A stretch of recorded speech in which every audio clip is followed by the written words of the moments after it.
Good morning guys, and welcome back to the channel. So today we've returned to BRODSWORTH Hall near Doncaster.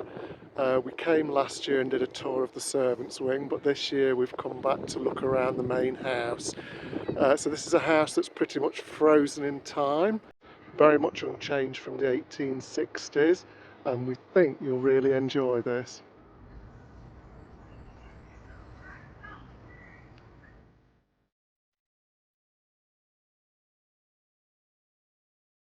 The survival of Brodsworth's Victorian interiors, as we see them today, reflects the sheer determination of its final owners, the Grant Daltons. They preserved a way of life that became almost impossible in the 20th century.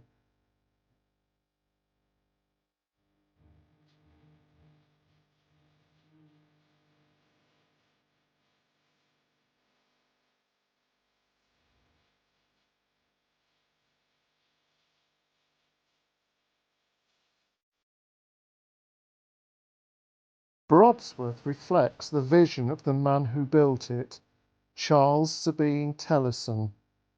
He inherited the 8,000-acre estate in 1858, and over the following 10 years he created a country seat in which he could live comfortably and entertain lavishly.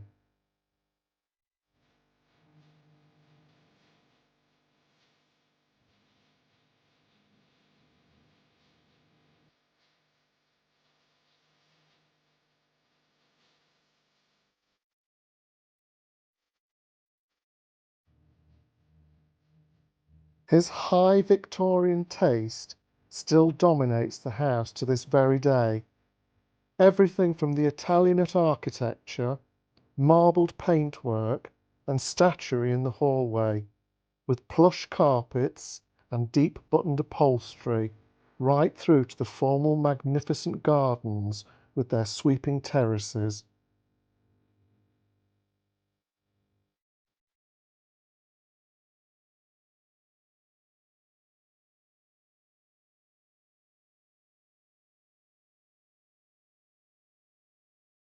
The billiard room, with its high lantern ceiling, must have been a really fun place.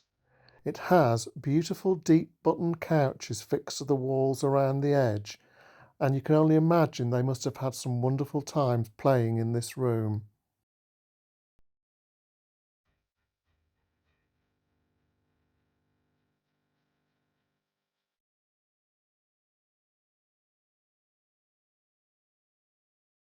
The interior hallway at Brodsworth is magnificent.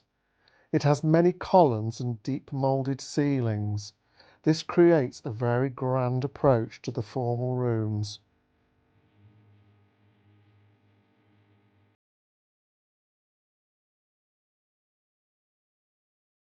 The drawing room is probably the most splendid room in the house.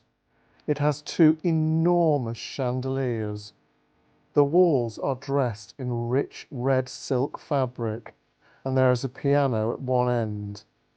It is thought that this room was probably used for the lavish parties, where they could have pushed the furniture to one side and held wonderful dances.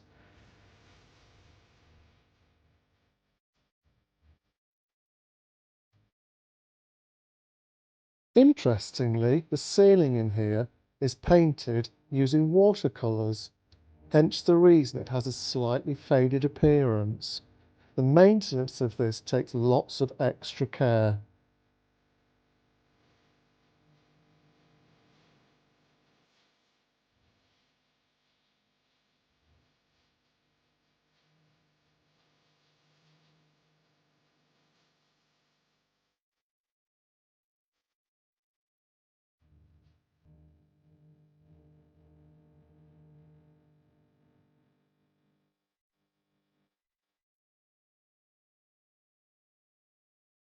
By the time of Thelluson's death in 1885, it had already become increasingly difficult to maintain the house, as well as the lavish lifestyle that once went with it.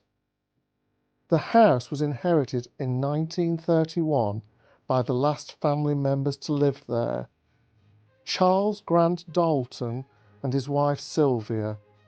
They managed through sheer determination and much make do and mend to keep the house going, but only just.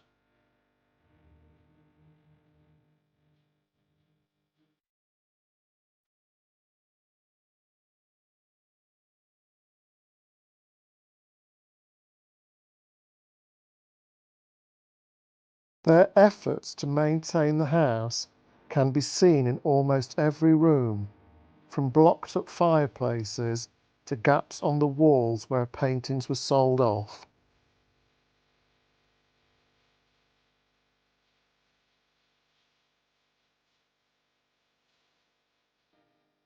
The staircase and landing are the real showstoppers as you enter the house, and even today, as you look up, you cannot fail to be impressed by the space. It was obviously built to have that impact.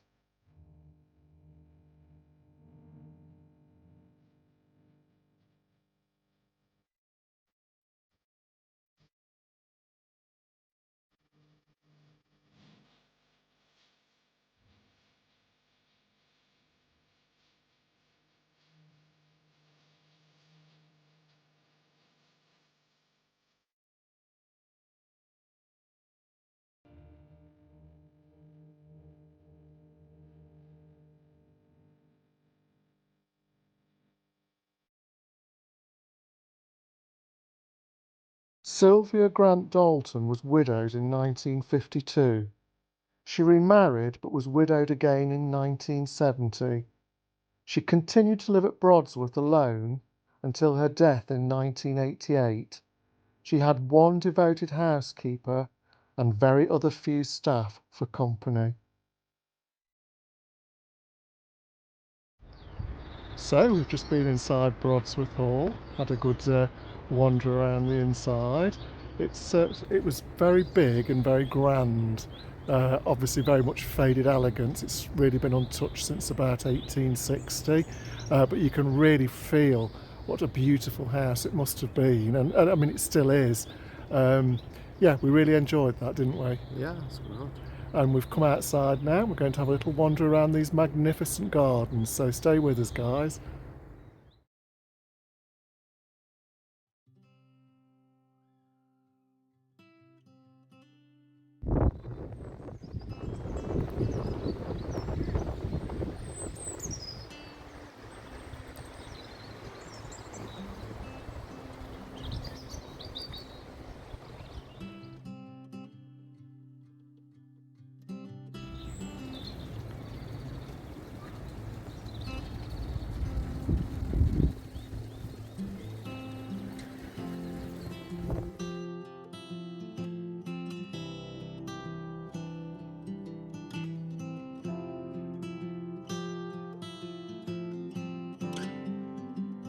So we're just coming into the sunken gardens at Brodsworth.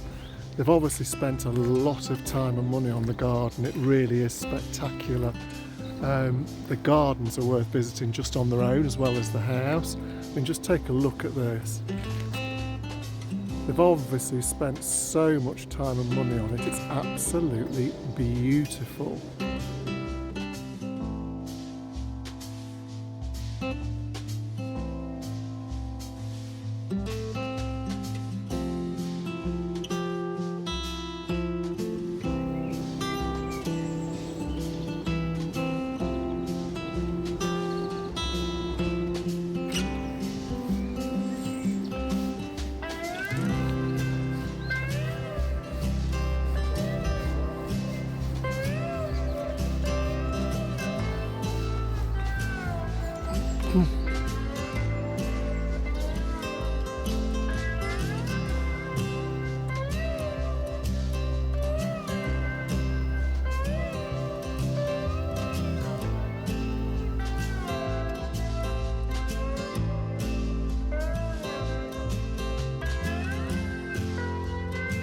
The spring planting here is absolutely beautiful.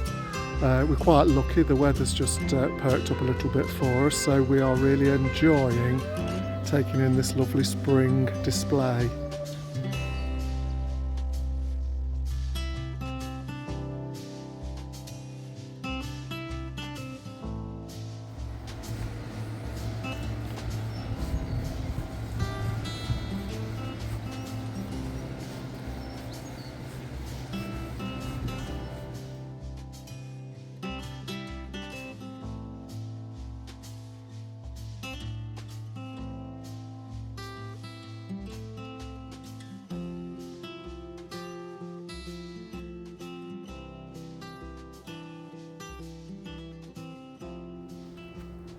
So that concludes our visit to Brodsworth Hall and Gardens. It's been lovely, hasn't it? It has, we've really enjoyed that. Yeah, if ever you're anywhere near Doncaster, it's really worth taking a look. I mean, the house is it's splendid, and we've really... The gardens are just as good. Yeah, the it's gardens. Worth coming just for the gardens. Stunning gardens. So if you've enjoyed that video, if you could please... Give us a like, subscribe and ring that bell. Thanks guys, we really appreciate it. Take care. Bye. Bye.